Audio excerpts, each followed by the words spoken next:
Political leadership is critical for the governance of any country, and Zambia is not excluded. The political leadership of the country that ushered the UPND into office was an alliance that included Zambia Must Prosper, with Kelvin Fube Bwalya as president of that political party. They are not in agreement at the moment, and that is because KBF and his political party argue that the UPND do not have a plan. I ask him why he thinks this in the midst of a debt restructuring deal, investment into Mopani copper mines, and so much more that the UPND say will unlock Zambia's potential. I sat down with the president of Zambia Must Prosper, Kelvin Fube Bwalya, and I was asking him questions on why they think the UPND does not have a plan. Welcome to this day. My name is Dingendaba Jonah Buyoya.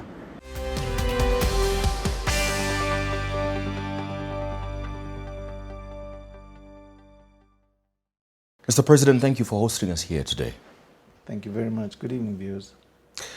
There's a lot to talk about today, and I would like us to start from one of the biggest talking points over the last couple of weeks, and this has got to do with Zambia restructuring its debt, or agreeing on restructuring its debt, over $3.5 billion. And government takes a lot of pride in this because they say that this is part of their strategy to unlock the country's economic potential. But what do you have to say about that? Debt restructuring, when done properly, debt restructuring, when calculated to benefit the Zambians, is always a good thing. However, in the case of the UPND government, the debt restructuring is a self-defeating exercise. It is self-defeating because all they've done is postponed the problems from today to the future, and we shall pay more. The president is on record that he believes in having negotiated settlements for the benefit of Zambia. Unfortunately, in this particular instance, that's not what we see. Let me give you some historical context in this regard. Last year in June, we had a pronouncement sometime around the Paris Club discussions. There was a big hullabaloo about, no, we've restructured the debt because the official creditors have agreed to deal with us, blah, blah, blah. Fast forward, October, there was another similar announcement. And we heard, no, the private creditors have agreed to talk to us, and excitement, as usual. Because even a small thing for Aga Ndeichilem and his government, it's excitement. In November, we received news that there was a stalemate, that the creditors and the Zambian government were not able to agree. And everybody now started panicking. Industry was at stake, and we didn't know what to do. What this new debt restructuring program has done is it has allowed the Zambian government to issue 2 new bonds. Just 2. And these 2 new bonds will take us to 2053. Now, what you're saying is the children who were not there, your children, my grandchildren, will have to come and start paying and servicing this debt. That's what this means. It gives us a bit of breathing space, but it does not open up the economy because we are not producing anything. The kickstart to any economy is production. Let me ask the viewers, what are we producing? Well, we'll come to that, but if we're talking about future generations and the well-being of this country, Right. Isn't this debt restructuring process one example of future generations taking accountability? Because we're talking about debt, and if there's one thing about sure about debt is that it must be paid back. Yes, and the important thing about this particular government is they told the Zambian people they had a plan. And all I'm saying is there is no plan. They want to be out of power and pass on this burden to the next government, which obviously is going to be Zambia Must Prosper, because we have solutions. But who should take accountability for Zambia's debt if it's not the Zambian people? All of us. All of us. But when you give power to somebody in leadership, you expect him to have answers. When he doesn't have the answers, you don't need that person there because it's useless. He's not helping you, he's not helping me, he's not helping the third person. So what's the point of being in government? And what's the point of just ducking your responsibility and passing it on to the next generation? Is that what Hakainde Hichilema and the UPND government promised the Zambian people? No. They promised that they had credible people outside there. They promised that they had investor confidence. They promised that Hakainde himself had credibility at the international level. He was going to bring his friends who are going to help this country. Is that what we're seeing? The answer is no. He has no credibility. Do you not agree that creating a platform, an opportunity for productivity, as government argues, because they say that the coupon payments that would have potentially gone towards debt repayment within this period of economic distress for the country is going to go towards production into the country, funding critical sectors of the economy, and ultimately the bigger picture, according to them, is that this should see the Zambian economy flourish. Theoretically, that's all theory. Theoretically, that's very true. But let's look at it this way. The UPND government is boasting of CDF increment, that service. They're spending money. What are they producing? What does CDF produce? Don't answer. Let it simmer. They're boasting of employing nurses, medical personnel, teachers, service-oriented jobs, filling in vacancies for service-oriented jobs. What do these people produce? Services. When we talk about production in a country, we're talking about goods, services that we can sell so that we can earn foreign exchange. Once you don't do that, the economy will be in doldrums. That's where we are right now. And that's the problem. That's the only problem I have with the UPND government. They don't know how to produce, to sell. When you're selling services, and the Zambian people are getting services by going to a hospital, going to a clinic, and the police are serving you and me, that's services. But they need to be paid. Where's the money coming from? We must have injected money into the private sector. That's where the production should have gone. Do you think Without it's possible? that, it's not possible. Do you think it's possible to inject this money that you talk about in the private sector in the midst of the current economic conditions and a debt burden? Yes. How would you do that? Number one, agriculture. Put the money in agriculture. It's very easy to mop up all the youths. We've got 82.2% of the Zambians being youth. That's energy. That's labor. Cheap. But put in which money? That's the whole point. When you restructure, put it there. But the debt restructuring process is ongoing. No. But even for agriculture, you don't even need to go outside the country. That weather outside there is God-given. The water in the rivers is God-given. The land is God-given. Do you need foreign exchange for that? No. Just go and do farming. Produce the goods and sell. But don't come and sell them like Montolo was telling us on the floor of Parliament. You find maize over 3-4 seasons and you start selling. Mungulu. You don't do that. No leadership does that. Look where we are now. Buying GMO maize. Feeding our people. Getting cancers, diseases and everything else called diabetes and all these non-communicable diseases. It's the food we're eating. And this government is culpable for that. I'll draw you back a little bit because I'd like for the viewer and myself to understand better context on how you would get out of this situation and pump more money into the economy if over 80% of the budget goes towards debt. I understand where you're going. As Zambia Must Prosper, we've got 4 key areas which can quickly ignite the economy into production. Number 1, agriculture. You don't need much there. I've explained. Number 2, infrastructure. Because that kicks in very easily. When you're doing jobs to do with creation of infrastructure as roads, schools, clinics, schools, and everything that's required with buildings, housing, people will be working. Number 3, energy. We have a lot of water in this country.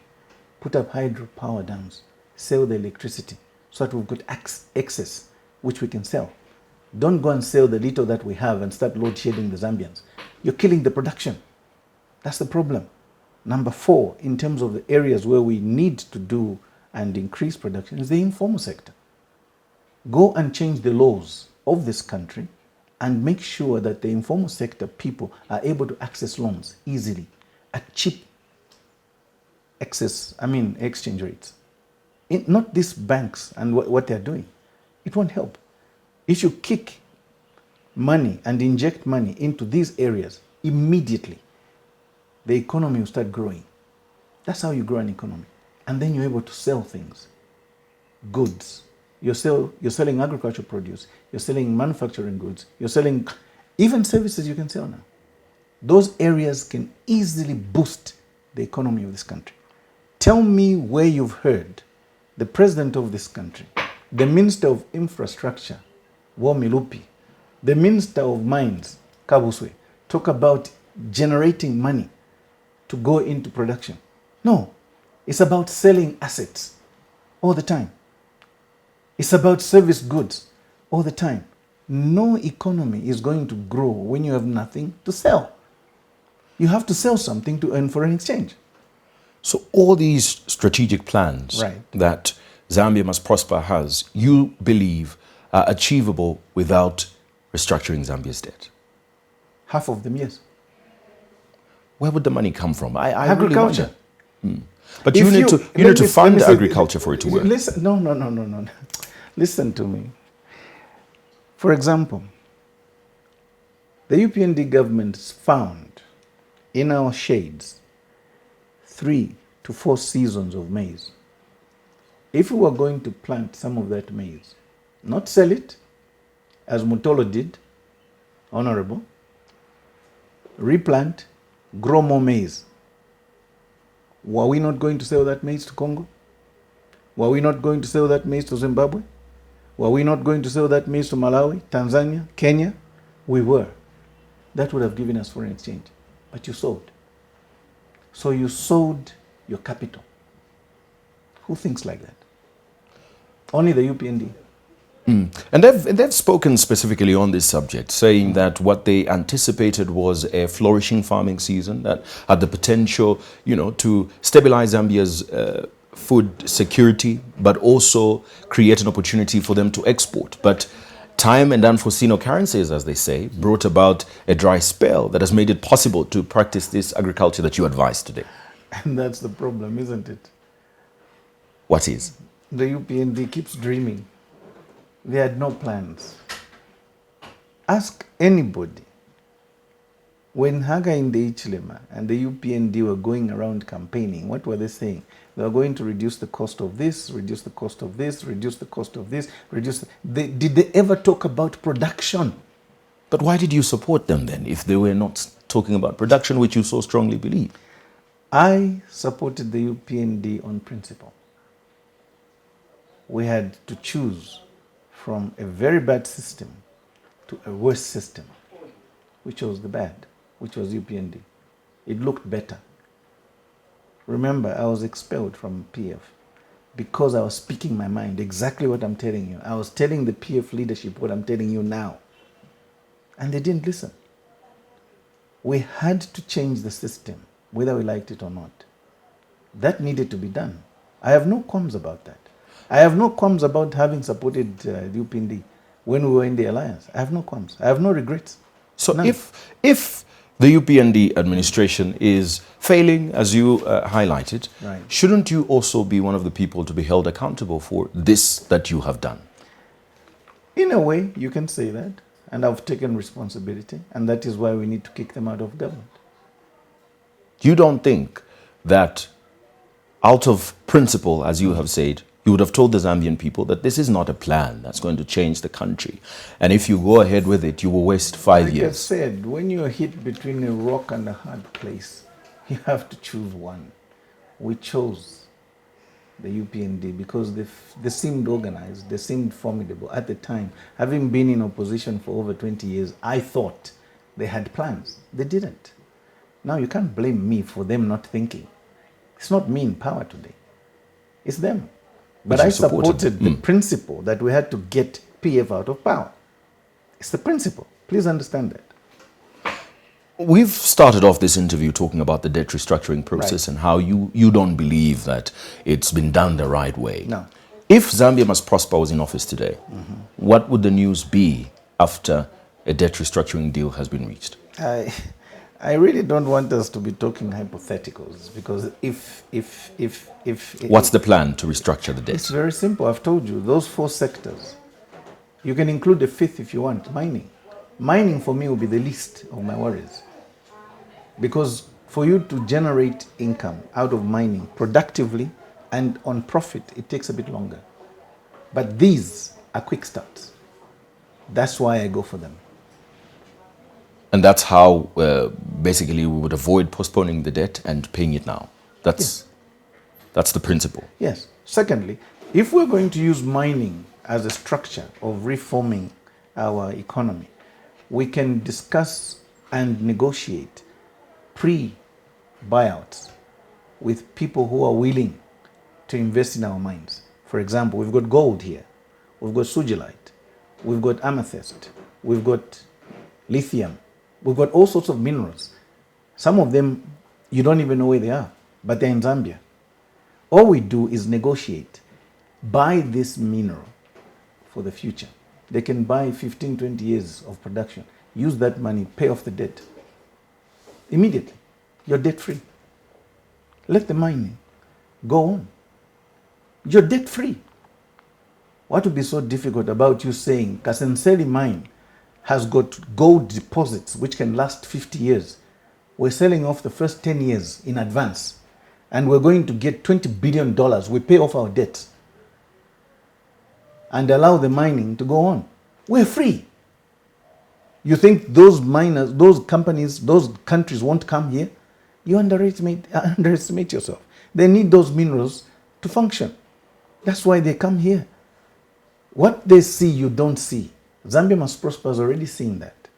That's why we're giving you solutions. Very quick, clear solutions. People are willing to invest in these mines, and they can pay you in advance. Use that money to clear the debt. You don't need this debt hanging over you. The problem you have is you have a dealer in government, in State House. My friend, the president, is a dealer. So everything he wants to do now, he wants to cut deals with his friends and make money for himself and his friends and his associates. That's the problem we have. All the sale of Mopani, KCM, all these are deals. That's the problem. Why do you think these are deals? Because do you have anything that you can show us as to why you strongly believe that these are just deals?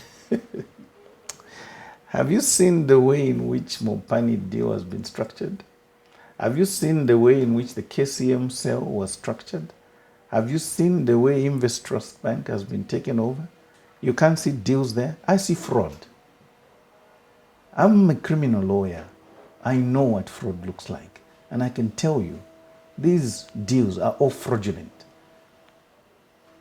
There are politics involved in this thing. And who's the fraud here? It's not about who's the fraud. It's the system. Who's benefiting from this? Exactly. The UPND government and its cohorts and business associates are benefiting. That I know. Do you think, as a criminal lawyer, that Yes. this can be brought to light for the people to actually be vindicated and protected? Do you know what? The one thing you must understand when you have political problems, they need political solutions. The one thing that Hakainde Hichilema wanted was power.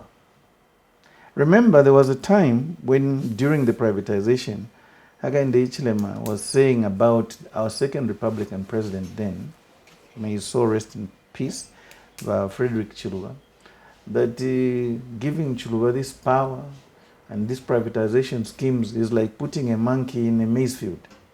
You remember that? Today, who's in the maize field with power? Don't think, don't question, let it simmer. With power, and is in the maize field. Who's that? It's the same thing. This is privatization reloaded.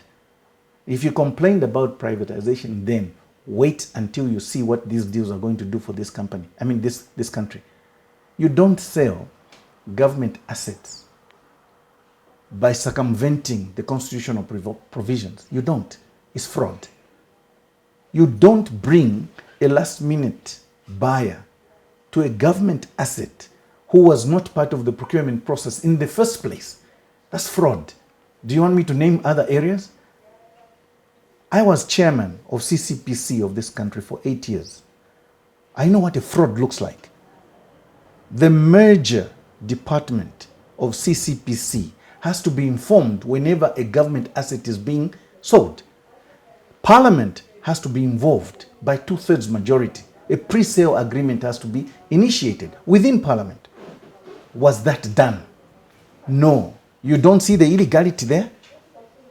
I don't need to educate you on simple contracts. Contract law is very simple. Whenever you have a contract, what is important is, one, there must be an offer which is unequivocal. Second, there must be an acceptance of that offer unequivocally. But in the middle here, to consummate this contract, there is something we call at law consideration. Consideration is anything of value that makes the two parties who have agreed do the deal. If there is no consideration, it is just an intention to create legal relations. When you have an intention to create a legal relation, it's not a contract. So you have this Dow minister, I'm sorry to call my young brother this, Kavuswe, honorable, goes on TV, on radio, and he begins to say it's not a sale. It's not even an acquisition. No, it's not a transfer. What the hell is it? Come on, you tell me, Kabuswe, what the hell is it? What did you do with 51% of Mopani if it's not a sale? If it's not an acquisition, what did you do? You think the company in Dubai transferred $600 million plus to whoever they paid for free. What I know is that money didn't come here. It went to pay Glencore. Why? Because Glencore owned the shares then. Yes, well, we will get, and we will get to Mopani. You've asked me a very important question and I'm giving you the answer. That's where the fraud is. So you tell people we've sold. Sold to whom? Who's benefiting? Where's the money? If you sold, were you in control? No. Someone else was in control of this asset. They were selling. They're the ones who are negotiating. The president is on record, the president of this country, that he is better off negotiating than going to court. But here's what I say. Some negotiations can kill you. But this deal with Mopani, which we will now start talking about, with Glencore, was agreed upon by the previous administration. I believe you know that. And that was the reason why ZCCMIH acquired 100% of the shares in there. And one of the ways to get out of it was to owe Glencore 1.5 billion United States dollars. Or again, which had to be paid back. Glencore, and this was part of the reason why this deal has got an equity and debt aspect. I understand that. Glencore. Have you read what is happening to Glencore on the international market? Whom we owe nonetheless. We owe. But how did they get what they got? If they got it out of fraud, we don't owe them. Please listen to me. To every contract, there are vitiating factors. One of the vitiating factors to a contract is fraud. The other, misrepresentation. 3, mistake.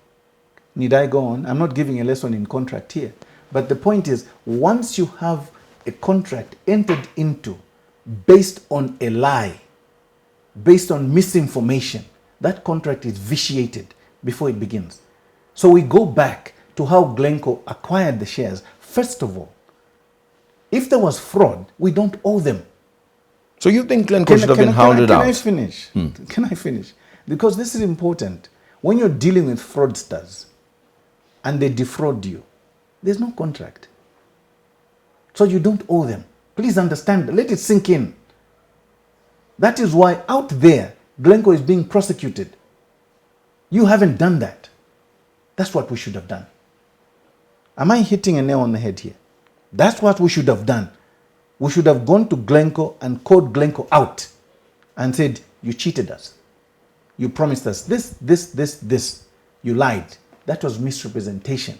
We use that and fight back. That's what you do when you're negotiating. So our president, who said he was going to negotiate other than going to court, what did he negotiate? Don't answer. Think about it. If you ask me, nothing. He's only happy that the money is not coming from Zambia. He's only happy that his friends somehow in Dubai, wherever he was flying to go and shake hands with these sheikhs, are the ones paying, but they're getting an asset in Zambia, which is yours and mine. What are we getting? That's the issue I'm getting. What are the Zambians getting? Nothing. That's the problem I have. During the campaign period of the United Party for National Development, and I make reference to it because you were a part of it, they made... I was part of the alliance. You were part of the alliance. I have never been a card-carrying member of UPND. A part of the alliance, Yes. which they were a part of, and Yes. actually had a presidential candidate, which Yes. you supported. Yes. And one of the things that was quite pronounced was how consistent they made pronouncements. They challenged how the Patriotic Front government dealt with the energy situation in the country. Mm-hmm. They challenged both the energy in the sense of electricity and fuel, Right. and food security in the country. Quite like how you're criticizing them today. And my question is it possible that things are easier from the outside and a bit tougher when in government? Because the UPND today is using the same reasons that the Patriotic Front used with regards to why we had load shedding, why we had food security challenges. I don't quite agree. And I'll explain why. The reason for it is simple. When you have a plan and you know what you're going to do when you get into government, it's very easy for you to say, this is what I'm going to do. I discovered quite quickly after UPND got power that they had no plan. Okay? I was given jobs. My friend offered me jobs. I told him no. I'm not here to join you. I came here to just help you. We had a bad system, we had to kick it out. That's what we did. No apologies there. But I wasn't joining UPND because I realized there's nothing here. If you're going to be in opposition for over 20 years and it takes you 5 months to form government, I have a problem. If it takes you over 3 months before you can make an economic pronouncement, I have a problem. It means you didn't have a plan in the first place. I saw that. Now, if you see that, do you stick around? You don't. You move on. I had given Naga in the Ichilem, my good friend, I had given the former president, my older brother, Edgar Chagwalungu, my books on Zambia Must Prosper and what I thought could be used as a blueprint to turn around this country's economic fortunes. They both have my books. They can't lie. They do. What have they done with them? Nothing. I realized if you're not the initiator of an idea, if you're not the one with the vision, you can't know how to execute it. So best I tell the Zambians, tapali nangu chimu hapa. Two things. Can I finish? Kubutoku. Let's leave this. It's not taking us anywhere. So if you can, and I'm asking the Zambians out there who are watching both you and I here, ask any Zambian, what is the major economic pronouncement that the UPND has made since it came to power? Like I said, don't answer too fast. Think about it. If that question rings round your head 3-4 times and there's no answer, the real situation is there is no answer. All they've been doing is playing the blame game. You don't play a blame game when you've been in opposition for 20 years. What were you doing? Why were you not planning? If you saw those problems, you should have come with solutions. That's what I'm saying. Zambia Must Prosper is saying to the Zambians, we have solutions. That's the difference here. And I've given you areas where we shall concentrate and hit the ground running and solve the Zambian problems. There's no need for our miners in KCM, in Mopani, not having a future and suffering when they've got an asset. Mopani and KCM are some of the biggest mines in Africa. They're suffering. Why? There's a problem. Again, they've been duped.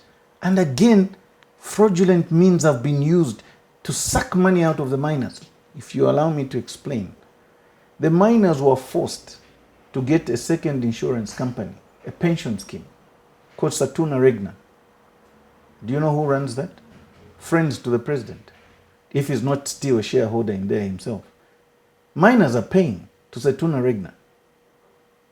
Okay. Are they being paid when they retire? No. They've changed the rules. The miners are complaining. The contractors around Mopani, the contractors around KCM, they are dying.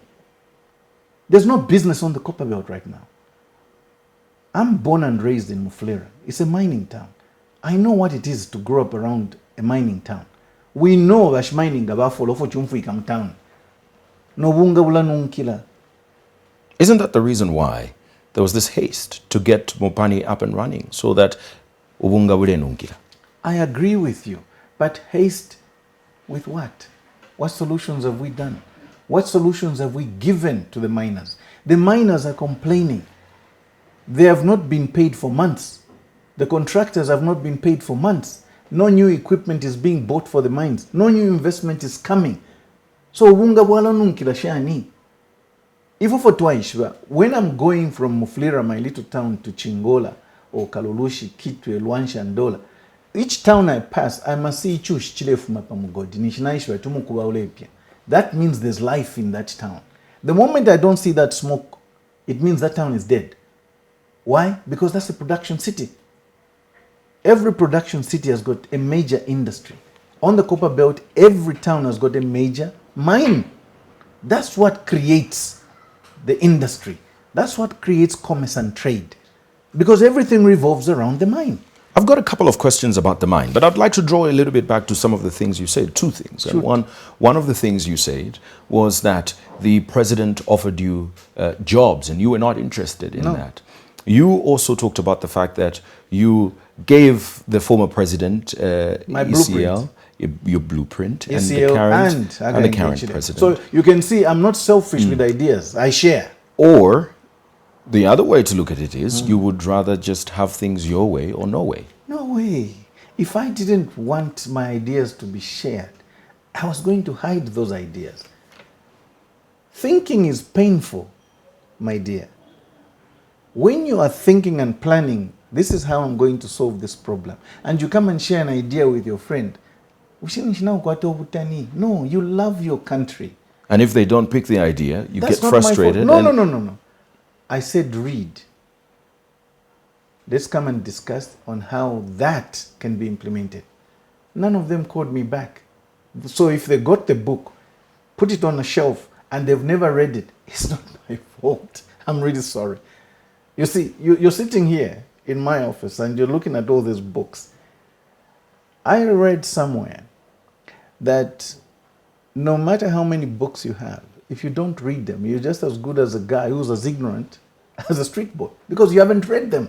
So if they haven't read my books, so be it. I can't force them. But I did say there are ideas in here which can help our country. Please read. So whether they're read or not, I can't answer that. I'm sorry. Before, again, I go to Mopani, I've heard this a couple of times, and it's from your critics, and they say that the reason why you hold this opinion against HH and his government is because you had some sort of fallout. And I'm curious to find out.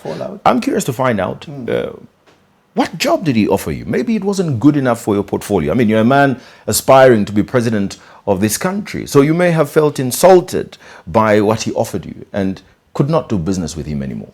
Let me respect my friend and respect our friendship. I held meetings with that guy in the Ichlema as a friend. He offered me employment.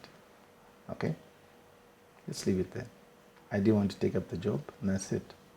I didn't want to work with UPND. Should I put it that way? Because we didn't agree. Our ideologies didn't meet. Our philosophies didn't meet. I don't subscribe to the way they think, the way they do things, and the way they carry themselves out. I don't. Let's leave it there. That's pretty clear. Let's go to Mopani. Yes. 51% shares going to IRH under Delta Mining from the United Arab Emirates. And this is an equity partnership, as government has put it. They say that they had to do it because the mine had to get up and running, because ZCCM-IH did not have the money to run this mine. Do you think 51%, 51-49 is a good deal? ZCCM did not have the money. This is the same ZCCM-IH which was investing and buying 71.4% of Investrust Bank. But Investrust is not worth a billion. It's not worth a billion. No. Because I have information that there was a consortium from Malawi that wanted to buy 71.4% of the shares that ZTM had in Investrust Bank at $600 million. What has been paid out? Well, CCMIH Can I themselves finish? say they don't have the money. And this is the problem. You see, the problem is you believe too much what the government tells you. The information you have is not the information I have. I've got information at the back of my hand.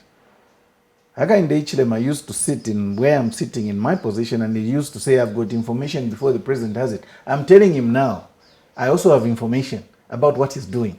That's a fraud. That's it. It's a fraud. I have already explained. This company that came from Dubai was not part of the first 10 companies that bid in the procurement. Now, these are the rules at ZPPA. When an advert is taken out, ZPPA must be involved because that's a national asset. They must evaluate the bids. There's a commercial, whatever, and various 4 forms of evaluation. They come up with a short list. Out of 10, 4 were shortlisted. Before these 4 could even meet the second criteria of whatever, a new company that was never part of the deal, never part of the procurement process, comes in. From where? From the hands of the president, because that's where he had been flying, to the UAE. He had been talking to these people secretly, without involving parliament. Now, when you go to Heroes Stadium, or you go to the Supreme Court, as the president of this country, and you swear to uphold the Constitution, therein lies the problem with me. You're breaching the Constitution. A political leader only breaches the Constitution for personal gain, personal interest, or business associates' interests. That's the problem with this deal. What you're seeing is not what's happening in the back. You challenge the... It's a fraud. You challenge... Can I finish? It's a fraud. And let me warn. I heard, I call him a Dow minister, Kabuswe, waffle to explain what an acquisition, a sale, or a transfer is on radios, publicly. How dull can you be? You don't understand those terminologies? Number one. Number two, why I say this is a fraud is simply this. If this intention is to make sure that the Zambians benefit out of this sale, why? Help me understand. Why would you bring somebody at the last minute who was not part of the initial 10 companies that were bidding, part of the 4 shortlisted, to come and take over? And that's exactly what I was going to talk about, that it is possible to have 50 companies bid, but none of them meets the standard. Exactly. But the process must finish. Let me make you understand. When ZPPA rules are set out, the whole procedure must be finished. Then you say, you have failed. We are re-advertising. Do you understand? Aha. Then that company can come in. They cannot be part of a process for which they were not initially part of. But ZPPA can also single source. Yes, it can. But ZPPA did not single source this. This is State House. But they could argue that they did. ZPPA is not State House. No, I'm sorry. That you won't convince me. It's a fraud. Boo-poo-poo. That's the difference in your understanding and mine. And as a criminal lawyer, I'm telling you, I can see it. Now, let me say this. Kabuswe's justification, Honorable Kabuswe's justification, was this passed through the office of the Attorney General. Is the Attorney General of this country above the law? No. Is the Solicitor General above the law? No. Is the Minister of Justice above the law? No. Is the president above the law? No. So it doesn't matter whatever English was used to circumvent the Constitution is still an illegality. Let me ask about the broader context of such a deal, that the mine is going to get back into production, as it is. The deal has been cracked, and IRH is moving in to, turn those shafts. Is this a good thing that the mine is back up or not? You make it seem like you're switching on a light bulb. Mining doesn't work like that. No, not in the literal context, of course. So, if this takes 5 years, what will happen to the miners on the copper belt? Because they are waiting. They want to work. This is the kind of negotiation that our president was talking about. He said he would rather negotiate than go to court. We said, fine. Even when we are doing our law now, part of the institutional framework is that, look, if you can mediate, if you can reconcile, if you can arbitrate, it's faster, it's administrative, move on. Who was negotiating? With whom? And who was in that negotiation?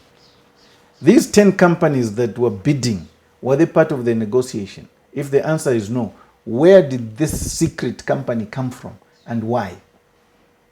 That's what the Zambians must be asking. That's what I'm asking, and those are the answers we need.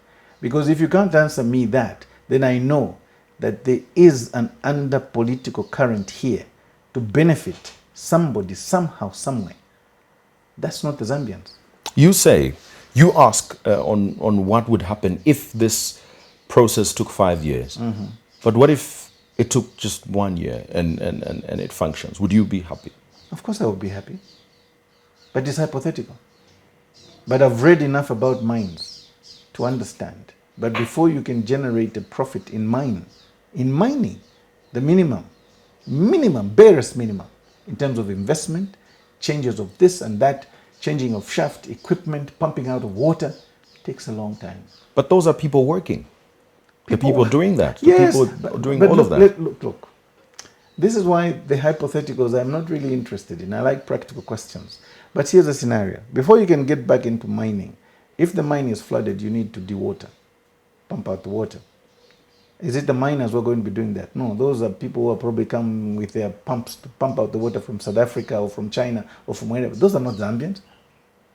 The Zambians want to do mining, actual mining. They can't go there when the site is not clear. That's the problem I have. So the money will still be going out of the country. We're milking this country. And that's where the deals are. That's the problem. You don't see that. I've lived in Muflera. I've lived and played with people on the copper belt. Kunkana, Kuchambeshi, Kuchirabong. I know water is a problem for the mines, especially underground. You've got to pump it out. Otherwise, if it's flooded, they can't work. You're watching This Day. My guest tonight is Kelvin Fube Bwalya. He's the president of Zambia Must Prosper.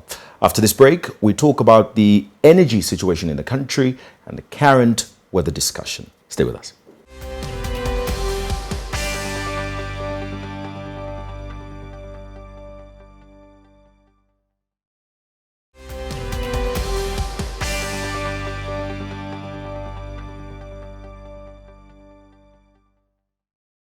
Welcome back. You're watching This Day. On every edition of this show, we bring you different thought leaders and they share with us their different opinions on national issues. And my guest tonight is Kelvin Fube Bwalya, president of Zambia Must Prosper. Well, before the break, we talked about a number of issues. We talked about Mopani Copper Mines, debt restructuring, but there's a huge topic of discussion at the moment. I'm surprised that we have electricity at the moment, but majority of the day doesn't have electricity, at least 8 hours. Government argues, and perhaps rightly so, that we have low water levels based on the El Nino weather pattern, which we traditionally experience every 5 years, and it's back this year. This has resulted in ZESCO generating low electricity. Right. You don't seem to agree with government when they say this, even as I say it. Why is that? Because I know what my good friend, the president of this country, was saying when PF was in power and they were explaining the climate change, and he was on and off, and he didn't believe in climate change. Now he does. I'm glad he does. The point I'm making is simple. Climate change is real. I'm not one who's going to be a skeptic and ignore that. It's real. However, I'll go back to where I started off with the UPND. If the UPND was a thinking, proactive, ready-to-be government, they should have known that there are areas in this country where the rain patterns normally don't change, and that's in the Northern Circuit. There would have been nothing wrong to have planned for infrastructure development along that circuit, to have more hydropower stations set up. That would have been a solution. I can tell you that water does not run out in the Northern Circuit because it's near the Congo. Let me say this to the Zambians so that they understand. Zambia and Congo, in the next 15, 20 years, and I say this prophetically because of reading and understanding, are probably going to be some of the areas which will be fought for. Fought for physically and economically. Because we have water, drinking fresh water, which other parts of the world don't have. The White Nile, the Blue Nile, and the Nile per se is sinking by 1 meter every year. That's what statistics are telling us. That's true. And let me finish. The rivers around the world are also shrinking at that rate. However, we are grateful to God that He put us here because of the forest around that region in Congo, it will continue to rain. And the Rift Valley will continue to have its water. Now, the rivers around there, how many of them have got hydropower stations? Very few. We should have started there. That's number one. It's a solution. We could have, there are about 14 to 16 falls in the northern province, which have not been tapped for water. Studies have been done. I also know that biothermal was studied in this country during the PF government. 13 sites were identified. 11 were cleared for production.